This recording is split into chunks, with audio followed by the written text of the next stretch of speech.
Nurse खे ॾिसंदे ई मरीज़ ज़िंदा थी वियो। शींहं खे ॾिसंदे ई छोकिरो भॼी वियो। माउ थी करे तूं पंहिंजे ॿारनि सां मुहबत नथी करीं। मुसलमान थी करे तो गुनाह कयो आहे। सो दोस्तो, अॼु जी वीडियो जे अंदरि पाण इहे ॿ स्ट्रक्चर सिखण वञी रहिया आहियूं। खे ॾिसंदे ई ऐं थी करे इहे कीअं ठहंदा जुमिला सभु इंग्लिश जे अंदरि और पाण हिन वीडियो जे अंदरि ॾिसंदासीं। हिन वीडियो खे ॾिसण खां पोइ तव्हां पंहिंजा जुमिला ठाहे सघंदा। Are you new in our channel, so don't forget subscribe the channel and press the bell icon. So without wasting time let's get start the topic. माउ थी करे तूं पंहिंजे ॿारनि सां मुहबत नथी करीं।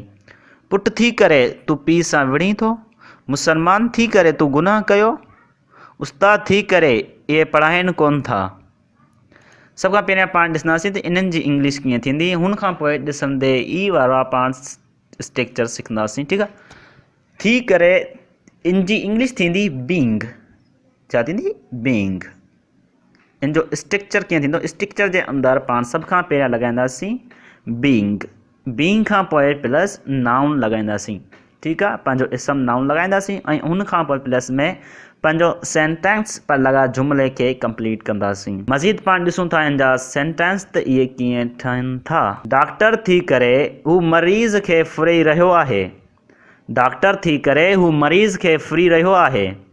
Being a doctor he is robbing patients. Being a doctor he is robbing patients. उस्ताद थी करे उहे पढ़ाइनि कोन था। उस्ताद थी करे उहे पढ़ाइनि कोन था। Being a teachers, they are not teaching. Being a teachers, they are not teaching. जेको अॻियों सेंटेंस आहे, इन सेंटेंस जे अंदरि तव्हां कहिड़ो बि टेंस यूज़ करे सघो था। मुसलमान थी करे तो गुनाह कयो। मुसलमान थी करे तो गुनाह कयो। Being a Muslim, you have committed a sin. Being a Muslim, you have committed a sin. दोस्तों, अगर तव्हां उर्दू जे अंदरि इस्लामिक वर्ड्स सिखणु चाहियो था त असांजो हिकु ॿियो चैनल आहे क्विक लर्न विथ MA। हुन नाले सां तव्हां यूट्यूब ते सर्च करे हुन ते वीडियो अपलोड थियल आहे, उहा बि तव्हां ॾिसी सघो था। ऐं डिस्क्रिप्शन जे अंदरि मां तव्हांखे हिन वीडियो जे लिंक ॾेई छॾंदुसि। तव्हां हुन ते क्लिक करे उहा ॾिसी सघो था। इस्लामिक वर्ड्स मीनिंग आहे हुन जे अंदरि, तव्हां उहा वीडियो बआसानी ॾिसी सघो था। पुटु थी करे तो पीउ सां विढ़ीं थो। पुटु थी करे तूं पीउ सां विढ़ीं थो। Being a son, you will fight with father. Being a son, you will fight with father. माउ थी करे तूं पंहिंजे ॿारनि सां मुहबत नथी करीं। माउ थी करे तूं पंहिंजे ॿारनि सां मुहबत नथी करीं। माउ थी करे तूं पंहिंजे ॿारनि सां मुहबत नथी करीं। Being a mother, you don't love your children. Being a mother, you don't love your children. ऐं दोस्तों, पाण हलूं था पंहिंजे ॿिए स्ट्रक्चर जी तरफ़। नर्स खे ॾिसंदे ई मरीज़ ज़िंदा थी वियो। डॉक्टर खे ॾिसंदे ई मरीज़ मरी वियो। उस्ताद खे ॾिसंदे ई छोकिरा ख़ामोश थी विया। शींहं खे ॾिसंदे ई छोकिरो भॼी वियो। खे ॾिसंदे ई जी इंग्लिश छा थींदी? सीइंग। इन जे सेंटेंस स्ट्रक्चर जे अंदरि सभ खां पहिरियां पाण लॻाईंदासीं seeing plus noun plus sentence. पाण मज़ीद इन जा सेंटेंस ॾिसूं था, सेंटेंस कीअं ठहंदा आहिनि। शींहं खे ॾिसंदे ई छोकिरो भॼी वियो। Seeing a lion, boy run away. Seeing a lion, boy run away. उस्ताद खे ॾिसंदे ई छोकिरा ख़ामोश थी विया। Seeing a teacher, boy becomes silent. Seeing a teacher, boy becomes silent. गाॾी खे ॾिसंदे ई मुसाफ़िर भॼण लॻा।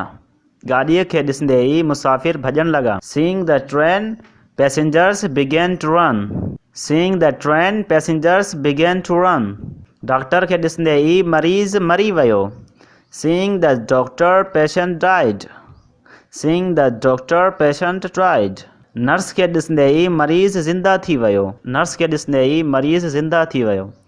Seeing the nurse, patient become alive. Seeing the nurse, patient become alive. So दोस्तों, लास्ट जे अंदरि तव्हां लाइ हिकु एक्सरसाइज आहे। तव्हां हिन सेंटेंस खे इंग्लिश में करे कमेंट कयो। सदर खे ॾिसंदे ई माण्हुनि नारा हयां। सदर खे ॾिसंदे ई माण्हुनि नारा हयां। सो दोस्तों, अॼु जी वीडियो जे अंदरि एतिरो ई। उमेद आहे त तव्हां ही ॿई स्ट्रक्चर सम्झी विया हूंदो। ऐं अहिड़ियूं ॿियूं वीडियो बि जाम चैनल ते मौजूदु आहिनि, तव्हां उहे बि ॾिसी सघो था। ऐं हिन वीडियो खे तव्हां लाइक न कयो त वीडियो खे लाइक कयो।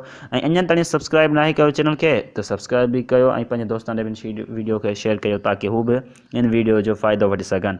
Thanks for watching. See you in next video. Take care. Bye by.